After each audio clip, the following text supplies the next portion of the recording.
What's happening? What's happening? Welcome. Y'all know what it is. Y'all know who it is. And if you don't, allow me to properly introduce myself. I am Smoke, and you on the hot seat. What is the hot seat, you ask? This is a show where we set people ass on fire. Who we setting on fire today? It's going to be a couple of GMs and a couple of owners in the NFL, man. That's right. We're talking about Michael Thomas of the New Orleans Saints. We're talking about Ezekiel Elliott of the Dallas Cowboys. So without further ado, man, paying homage to the ghosts over my left and my right shoulder, let's go ahead and get into it, man. Listen, I'm going to start out with Zeke Elliott. Listen, um, sometimes when you're a multi-millionaire or sometimes when your net worth is over $1 billion, you don't like to be told that you're wrong. Sometimes when you are the rule over all that you survey, nobody tells you when you're wrong, and that's what people that's what people forget when we talk about negotiating. When you have somebody walking into your home, telling you what to do and when to do it, you're taken aback for a little bit, right? So when somebody tells you how much money they want to make, and when you're going to when you're going to pay them that money, it kind of makes you feel uneasy as an owner, right? Regardless of whether or not it makes sense, right? It's understanding that this is my building, this is my franchise, that's my stadium. I own you. How dare you tell me when to pay you? And again, to me, it makes sense, right? Look at what the Dallas Cowboys are trying to do. They are trying to compete and win a Super Bowl, compete for and win a Super Bowl, right? How the hell do you do that without Ezekiel Elliott? You can't. You don't. If you're the Dallas Cowboys, you cannot do anything without Ezekiel Elliott. All the money that you're talking about paying Dak Prescott, he doesn't get it. He's not worthy of it. He's not in the conversation of a $30 million a year deal without Ezekiel Elliott. Everything in that franchise, everybody who's employed there, everything hinges on the production, on the productivity of an Ezekiel Elliott. So you look at how much money he's probably asking for. Zeke thinks he's the best running back in the league. He very well may be. I'm not going to dispute it. I think Le'Veon Bell is, but if you were to tell me Ezekiel Elliott is the best back in the league, then hey, I don't have an argument against it. So you look at who is the most highest paid running back in the league. Now we're talking about Todd Gurley, who just came off a Super Bowl appearance, right? I think Todd Gurley is making somewhere, what is he making? About 15, 14 and a half a year. You pay Zeke 15 a year. This isn't hard. It's real simple. You just have to remove the egos from all of this, because that's a lot of what we're dealing with. Stephen Jones isn't stupid. Jerry Jones isn't stupid. He may be a tad bit senile here and there, or it may show that he's a tad bit senile, but he's not stupid. He's a businessman. He's a marketing genius. He's a marketing machine. They know that to get to the promised land, they need Ezekiel Elliott. So again, you're probably asking yourself, if this all makes so much sense, then what's the problem? Well, they're going to tell you they got to look at salary cap. They got other guys to pay who coming up, like a Jalen Smith, like a Byron Jones, like a Dak Prescott. All of these guys are going to be due money at some point. You just paid DeMarcus Lawrence. And this is a great problem to have when you draft as well as the Dallas Cowboys do. You traded up to get DeMarcus Lawrence. You settled, because remember, they didn't want Dak Prescott. They wanted Paxton Lynch, who the Broncos took. But you did your homework and you got a Dak Prescott. You got Jalen Smith in the second round. Took a chance on him after that horrific knee injury, who was a top 5 talent. You look at Byron Jones, you got him in the first round. This is the problem you have when you draft well. You got Zeke Elliott, number 4 pick overall. So now you're asking yourself, again, if this makes so much sense, why not just do it? The Dallas Cowboys are going to tell you they have other people to pay. And they're also going to tell you that Zeke Elliott isn't dependable off the field. If he's not dependable off the field, why in the fuck won't you just release him? If you can't depend on him to play 16 games a season, sever ties with him, cut him. They won't do that because that's not true. Now, I'm not removing the fact that he has had off the field issues. I know, we're all aware of it, right? But all in all, he is available, okay? He's durable, which when you have a workhorse or you desire to have a workhorse like Ezekiel Elliott, you want somebody that's durable. To me, that makes all the sense in the world. So here you are at a standstill because of, again, egos. He's telling you how much he wants, but you don't want to pay him, especially when you're Jerry Jones and you just went to bat for him a year ago. What was it? A year and a half ago. Saying that, hey, you're not right. Roger Goodell, you're not right. Jerry Jones was willing to go to war with the commissioner. He was willing to go to war with the NFL behind Zeke Elliott. And we can debate who's right or who's wrong, but for the most part, off topic, Roger Goodell hasn't been consistent. So you see what he's done with the Tyreek Hill issue in Kansas City. You see what he did with Zeke Elliott. Two different scenarios, but when you look at all things considered, something ain't right here. And Jerry Jones can probably be a bit bitter, saying, hey, how dare you hold out on me? How dare you ask for X amount of money knowing I got fined by the NFL, knowing that I went to bat for you and I was willing to go to war for the league? It's all business, baby. You know damn well it's all business. Because Zeke Elliott just turned, 24, 25 years old? In the NFL, they say the deathbed for a running back is 30. So he has, just by NFL standards, probably 5 or 6 more prime years left in him. Why not get paid for those prime years, especially when you've outplayed and outperformed your rookie contract? Because what can happen, since this is just a business, what can happen is, we'll let you play out your rookie contract, right? When it's time to pay you, we'll just franchise you. When that franchise year is over, we'll just franchise you again. So now where are you looking at? 27, 28 years old, 2 more prime years left out of your NFL career? Nah, homie, you're not finna do me like that. Sometimes you can do that and it pays off. DeMarcus Lawrence did the year before, played on a franchise tag, cashed in the next year, right? I understand that. Pass rushers in this league are at a premium, and DeMarcus Lawrence is one of the best. But when you're talking about the best at your respective position, when you talk about the fact that everything centers around me, you owe me. I perform. If you just look at somebody who works a normal 9 to 5, you want to be compensated for your productivity, especially if you produce at a high level. You're talking about a cat who leads the league in rushes. You're talking about a cat who you use as a workhorse, meaning you use him in the passing game, use him in the running game, the amount of touches he gets per game. And past that, what the fuck are your alternatives? Really, what are your alternatives? You look at Duke Johnson from Cleveland. Who? That's an alternative? Really? You look at probably the Shaman Core. I'm pretty sure the Buffalo Bills are willing and ready to get rid of him, but he has his own off-the-field problems. And if what he did is true, that is a despicable motherfucker, and he deserves to not only be out of the league, but under jail some fucking where. But I'm not judge and jury, so I don't really know what happened. But if what they are reporting and what has been reported is true, that is a sad and pitiful motherfucker. So you can't go that route because he has off-the-field issues, and you can't knock him in the same breath and knock Zeke for having his off-the-field issues, right? So what would you do? You'd be a hypocrite. But again, here we are talking about men who are worth billions and millions and things of that nature. They don't want to be told that they're wrong. Because if in the end you pay him, you were wrong. To even suggest that I'm going to pay you less than market value, not just market value for a running back, market value for a top tier number one position, number one best at your position running back. You follow me? When you produce the way Zeke Elliott has, market value for the average running back has nothing to do with me. I'm not even in a conversation with those gentlemen. Let's not even talk about them. I'm up here. And you're probably at the top of the mountain when we're talking about running backs, right? So if you're the Dallas Cowboys, what do? Here's where the arrogance comes into play, right? In the NFL, your window to win, unless you're the New England Patriots, your window to win is this small. Take advantage of that. Do whatever it is you have to do to win. Having a building continuity, having cohesion is important in the NFL, just as it is in any other sport. So you would want the person who your franchise is centered around to be present during these training camp weeks and these preseason games and things of that nature.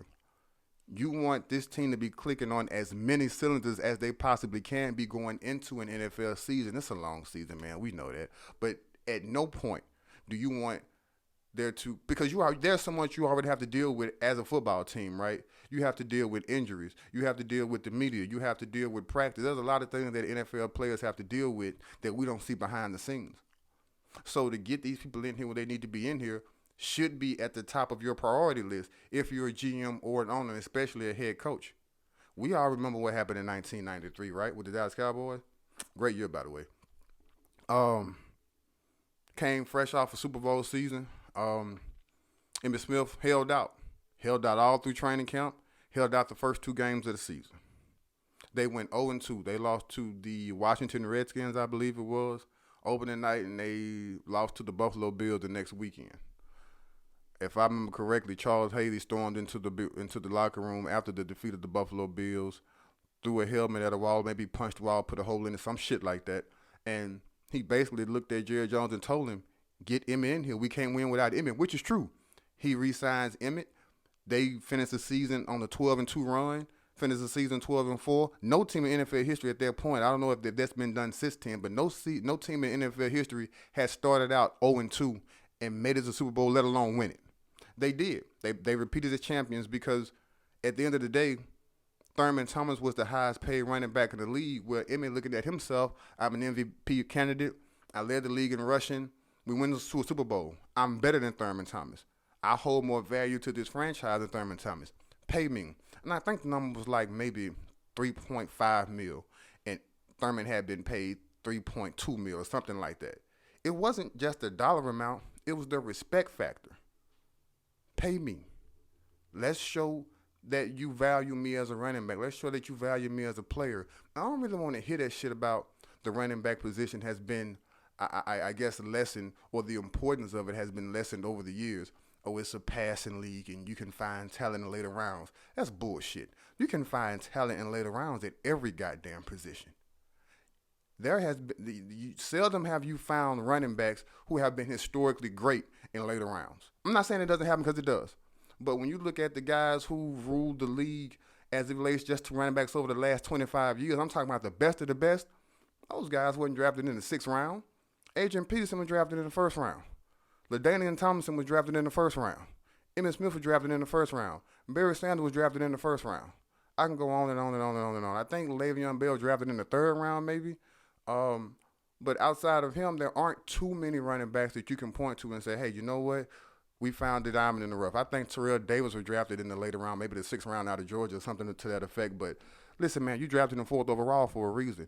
You spent a lot of time and money investing in that offensive line. You be doing yourself a disservice to what you've done building that team from the inside out, as I think you should build the team by not paying that man his goddamn money. Why have an offensive line that good if you're not going to reward it with somebody like Ezekiel Elliott? Put that bullshit ass pride to the side. Your egos need to be removed when you're talking about money and you're talking about negotiation. I'm not in those rooms. I don't know what's being said. I don't know the chatter. I don't know what's being told from one side of the table to the other. But let's not fuck this up. Here's another episode of Don't Fuck This Up. Dallas is talented as a son of a bitch. There's a lot of talent on both sides of the ball. And again, your window to win is this big in the NFL. It's that wide. Why jeopardize this? Because of your pride. Because you know what that man is worth. You know what he's worth on the field. You know what he's worth to your franchise. You know where your franchise can go with him. You know what happened if he's not there. So why in the fuck play around with it? Give that man his money. Do what makes sense. And let's move on. Moving on to my man Michael Thomas out here in New Orleans. I don't get it. I just don't fucking get it. Listen, anybody have any idea where the New Orleans Saints would be without Michael Thomas? Their second leading receiver was Alvin Kamara. Alvin Kamara is a fucking running back. Third leading receiver, Ben Watson. I don't even think he's with the goddamn team anymore. Fourth leading receiver. Excuse me.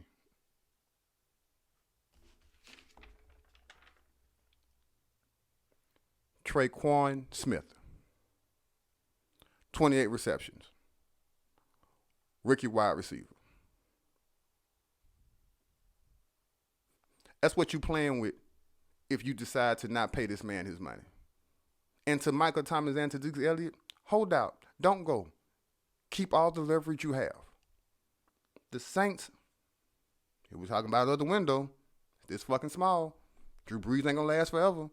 You have an opportunity to get to a promised land because that's another team who was drafted well, probably with the exception of 1 year over the last 5 or 6 seasons. And they are set up to win now. They've had to deal with some fucking miracles over the last 2 seasons to lose in the playoffs, but they right there. I'm talking about right there to get into the Super Bowl and winning it. Why would you jeopardize this?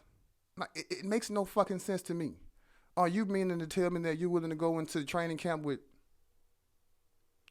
Traquan Smith out of the University of Central Florida as your leading wide receiver? Really? Y'all smarter than that. I know goddamn well Mickey Loomis is smarter than that. I'm positive of it. I don't see how these guys can be such great businessmen and make these dumbass football decisions. Whether you pay them or not, why did it have to come to this? You're looking at a cat, Michael Thomas, 2nd round pick out of Ohio State. His rookie, I believe, he had 92 receptions. The next year, 100 receptions. Last year he had 125 receptions. 104 the year before. That's one of the greatest 3-year runs of any position in NFL history. He's outperformed his rookie deal. Pay that man his fucking money. Listen, I'm not here to argue business, right? And if I am, I've gotten off topic. I'm here to argue common sense. Some things just don't make fucking sense. He's earned this. And now we're having a discussion about when you want to pay him and what you want to pay him. Where on fucking planet Earth does that make any sense? You know, like, we talking about Super Bowl here. The Saints are that fucking good. We talking about Super Bowl here. And one of the catalysts of your teams, the best, there's a reason why they went out and signed Dez Bryant last year. They have no other weapons. It's Alvin Kamara. Excuse me. It was Mark Ingram, who's since gone on to Baltimore, and it was Michael Thomas. That's it. They knew, and you can sit here and say that Michael Thomas is a glorified possession receiver. If you want yourself to believe that, you full of shit too. You need your ass whooped as well. He's not. He's more than that.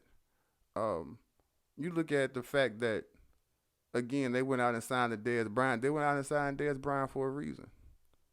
Because if you have the linebacking core, you can neutralize Alvin Kamara. If you neutralize Alvin Kamara in that short to intermediate passing game and that run game, what the fuck does New Orleans have left? Michael Thomas. You just sit a safety on top of Michael Thomas along with a corner, and then what? Drew Brees get his motherfucking head bashed in. That's what. They become too easy to defend. Why play with this? Traquan Smith. Your ass to go 4-12 next season. Stop fucking around. This shit ain't hard. And if it is hard, it's not hard as people make it seem to be. Take your emotions. Take how you... Last season, Jimmy Butler told the Minnesota Timberwolves brass, he told the brain trust during the practice, you need me. They got his ass the fuck out of there. Different scenario, different set of circumstances, I get it. But you just can't tell your boss that shit, right? Even if it is the truth. And it was the fucking truth. They needed him. That team, that franchise took a massive step back last season. All because of, and I ain't gonna say all because of ego and pride, but it has a lot to do with it. You look at that fucked up situation in Pittsburgh. I'm talking about Le'Veon Bell and Antonio Brown. I think the GM name for the Steelers is Colbert, whatever his name is. Let me tell you something. If I'm the owner And in one off season, you lose probably the best wide receiver in the league and the best running back in the league.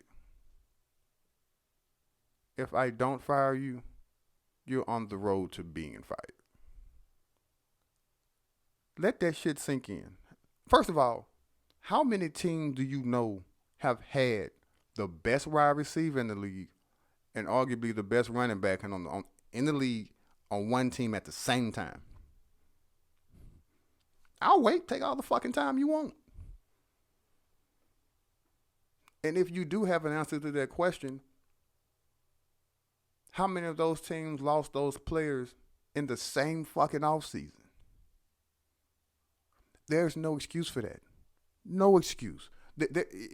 You can't come in my office as an owner and explain to me how the fuck you let things get this bad. Because as a general manager, you oversee everything. All personnel moves, on and off the field. That's what a general manager does. And you mean to tell me you drafted this? What Antonio Brown come in 5th, 6th round? Like I said, Le'Veon Bell 3rd round earlier. You draft well. Cobra drafts really well, as a matter of fact. You remove responsibility from a Ben Roethlisberger to make this shit make sense. And in the process, you end up looking like a fucking idiot. Ego, pride, man, set that shit to the side. And I'm not saying that Juju Smith-Schuster and James Conner won't do well. I don't give a shit if they do well. Neither one of them are better than the two players who were ahead of them on the depth chart last year. Neither one of them. You can look at productivity. Oh, well, James Conner's numbers mimics what we see Le'Veon Bell do. No, sir. That's not what the fuck I'm talking about. Picture this. It's 3rd and 7. It's the 4th quarter. Steelers up by 4. Playing the Ravens. They at home, right? 3rd and 7. Le'Veon Smith comes out of the backfield, runs a Z route. He's going to require a lot of attention on that Z route. That opens up things in the scene for whoever that tight end's name. His name escapes me for the moment. I can't remember his name. But that opens up the scene for him because the linebacker or whomever the safety may be, depending on where he is, inside or outside the box, he has to pay attention to Le'Veon Bell because he's a whiz out of the backfield as it relates to catching the ball. And even if it doesn't make a safety pay attention, it still gives you one-on-one coverage, right? James Conner coming out of the backfield and running that same goddamn route does not require the same attention as a Le'Veon Bell does. You see how that matters? You see how people have to pay attention to. You see how you can alter a drive in one play, running one route, being the best running back in the league? And I'm not saying James Conner can't ascend to that. He probably can. I don't give a fuck. I'm just telling you that when you have the best goddamn player at their positions, you hold on to them. Duh, motherfucker. Like, this shit ain't hard. You hold on to the best players on your team. Unless something catastrophic happens or they do something that can't be explained or can't be justified, then you move on from them. But a lot of this is, it's a man's sport, so they say. And you're dealing with men, and two things men have, unfortunately, is huge egos and a lot of pride. But something needs to be done about this. People need to be put in their place. Because just because you are the GM, you have assistant GMs, you have VP of personnel, things of that nature. You're not making all these decisions by yourself. There are other people in these rooms who form the brain trust of these respective teams. Everybody needs to be put on notice. You need to check yourself at the door. Your job, your main job is to put the best product on the field, on the court to win games, right? Win. That's what this shit is all about. Win. That's what this shit is all about. If you were not in the business of winning, if you were not in the business of getting championships, what the fuck are you doing? In my opinion, my ideology, the way I think is, you're either contending or you're rebuilding. There is no in between. If you are contending, then you do whatever you can to protect your investment being an Ezekiel Elliott, your investment being a Michael Thomas, your investment being and Antonio Brown or Le'Veon Bell, because these are people who can ultimately carry you to the promised land. You understand? I'm not with being stagnant. I'm not with taking one step forward and taking 3 steps backwards.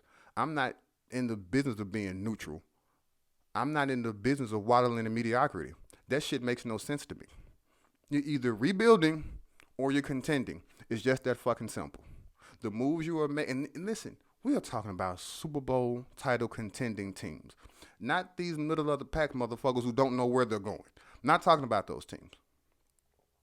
If I'm a GM, I want a very high draft pick or a very low draft pick. If we have a draft pick somewhere in between, I'm failing at my job, because that means we don't know where the fuck we're going. Some teams are building, right? They're ascending. They're getting there. That's great.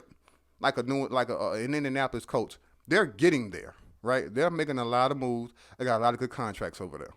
And there are some teams who have just been stuck in the fucking mud, like the Detroit Lions, making these dumbass moves, passing up on great running backs in the draft.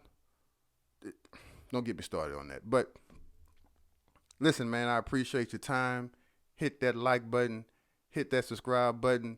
I'm going to give you this type of content every time I get in front of this goddamn microphone. I appreciate your time. You are officially off the hot seat. Till next time, y'all be good.